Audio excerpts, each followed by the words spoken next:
Alors, je reviens sur la notion de phase équinoxiale, une phase solsticiale.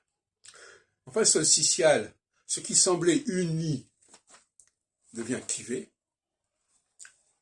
On a eu des illustrations de ce genre. Par exemple, le milieu des chercheurs sur Nostradamus a été clivé en phase solsticiale. Une opposition radicale entre Patrice Guinard et moi-même sur la chronologie des éditions, qui s'est traduite d'ailleurs dans la revue française d'histoire du livre, puisque les textes de Guinard sont parus d'abord en 2008, je crois, et puis ensuite les miens. Et puis il y a d'autres clivages entre écoles, entre chapelles, qui peuvent exister en phase solsticiale.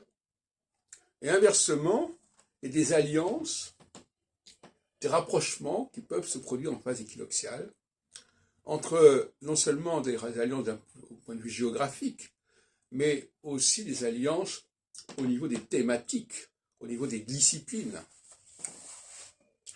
Et par exemple, moi en phase équinoxiale, j'ai fait certains rapprochements, mais en phase solsticiale aussi. Parce qu'en phase solsticiale, j'ai créé un clivage entre le judaïsme et l'israélo-christianisme.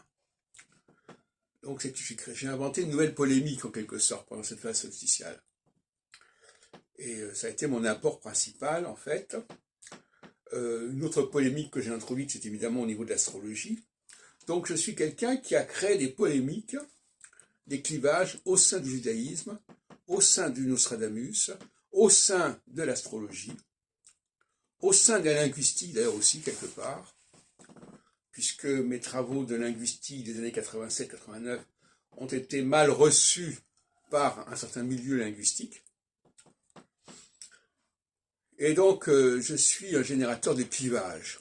Mais en même temps, j'inaugure des alliances, des rapprochements en phase équinoxiale. Donc, je suis opérationnel dans les deux phases, en quelque sorte.